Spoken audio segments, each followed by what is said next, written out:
Assalamualaikum warahmatullahi ta'ala wabarakatuh. Alhamdulillah wassalatu wassalamu ala rasulillah amma ba'du. Teman-teman semua yang dirahmati Allah, dalam video kali ini saya akan membahas tentang masa kejayaan Islam. Di dalam pembahasan mengenai kejayaan Islam, kita bagi menjadi beberapa bagian, yaitu A. Periodisasi sejarah Islam, B. Masa kejayaan Islam, C. Tokoh-tokoh pada masa kejayaan Islam, D. Faktor pendukung kejayaan Islam, dan E. Bangunan bersejarah peninggalan masa kerajaan Islam. Periodisasi sejarah Islam. Arun Nasution dalam buku Sejarah Islam ditinjau dari berbagai aspeknya, membagi sejarah ke dalam 3 periode besar, yaitu sebagai berikut. Yang pertama, periode klasik 650 Masehi sampai 1250 Masehi. Periode klasik merupakan periode kejayaan Islam yang dibagi ke dalam 2 fase, yaitu fase ekspansi dan integrasi, yaitu antar tahun 650 Masehi sampai 1000 Masehi, dan yang kedua fase disintegrasi, yaitu antar tahun 1000 sampai 1200 Masehi. Yang kedua, periode pertengahan, yaitu antara tahun 1250 sampai 1800 Masehi. Periode pertengahan merupakan periode kemunduran Islam yang dibagi ke dalam 2 fase, yaitu fase kemunduran antara tahun 1250 Masehi sampai 1500 Masehi, dan fase munculnya ketiga kerajaan besar antara 1500 sampai 1800 Masehi. Yang ketiga, periode modern, yaitu dari tahun 1800 sampai dengan sekarang. Periode modern merupakan periode kebangkitan umat Islam yang ditandai dengan munculnya para pembaru Islam. Masa kejayaan Islam.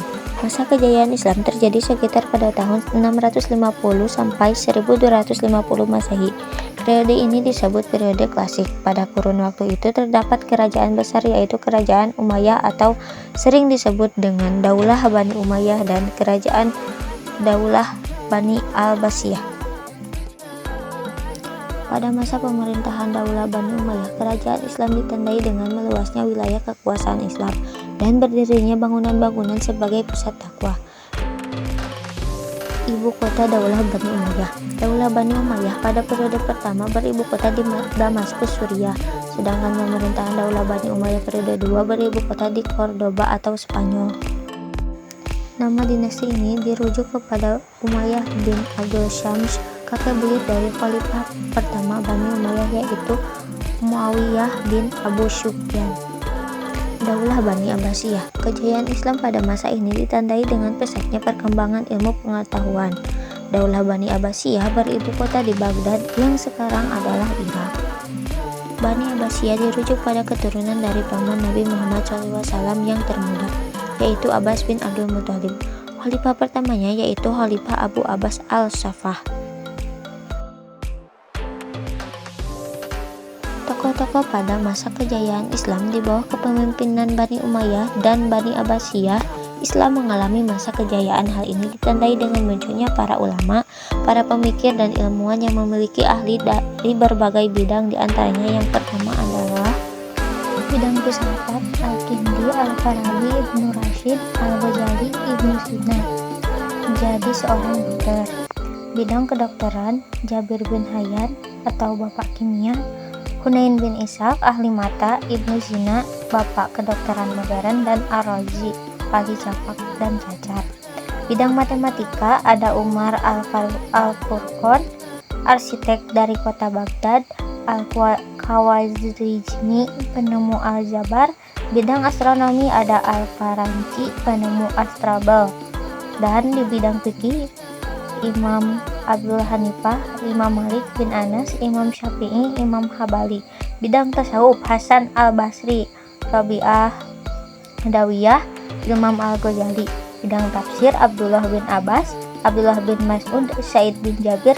Bidang hadis yaitu Imam Bukhari, Imam Muslim, Ibnu Majah, Abu Daud, At-Tirmidzi, dan lain-lainnya.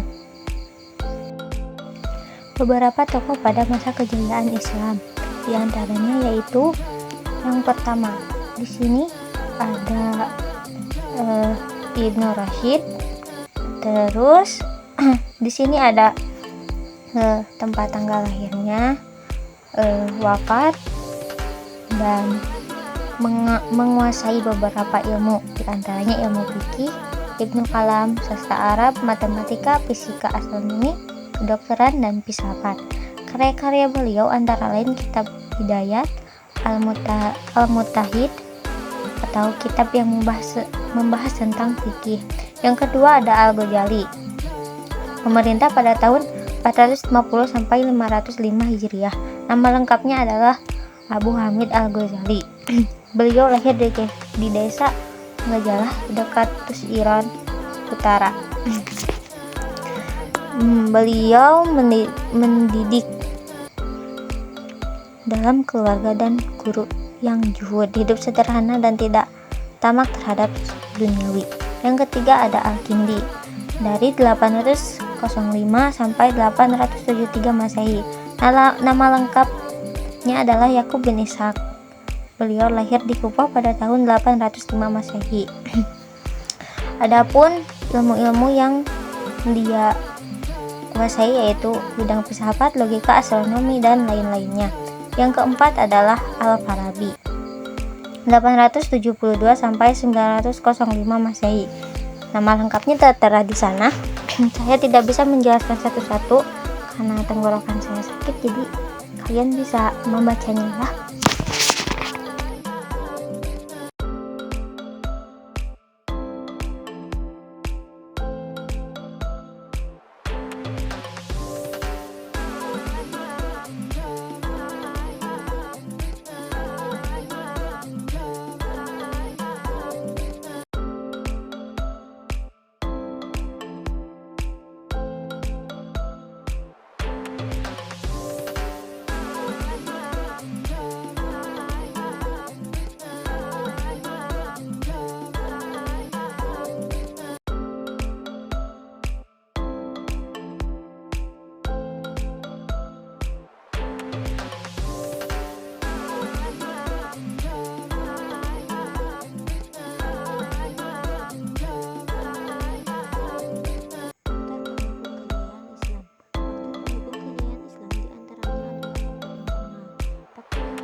Selanjutnya ada faktor pendukung kejayaan Islam, yang diantaranya adalah sebagai berikut. Maaf ya, mungkin kurang jelas karena saya lagi sakit tenggorokan.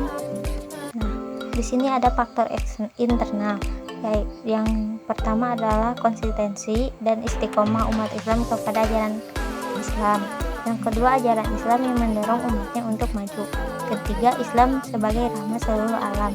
Yang keempat, Islam sebagai agama dakwah sekaligus keseimbangan dalam menggapai kehidupan duniawi maupun ukhrawi. Yang selanjutnya adalah faktor eksternal ya teman-teman.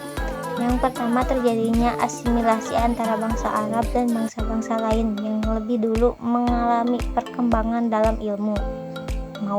Ada ilmu pengetahuan dan ilmu agama ya. Yang kedua, gerakan penerjemah kitab bisa dimanfaatkan untuk menarik orang-orang masuk ke dalam Islam ya.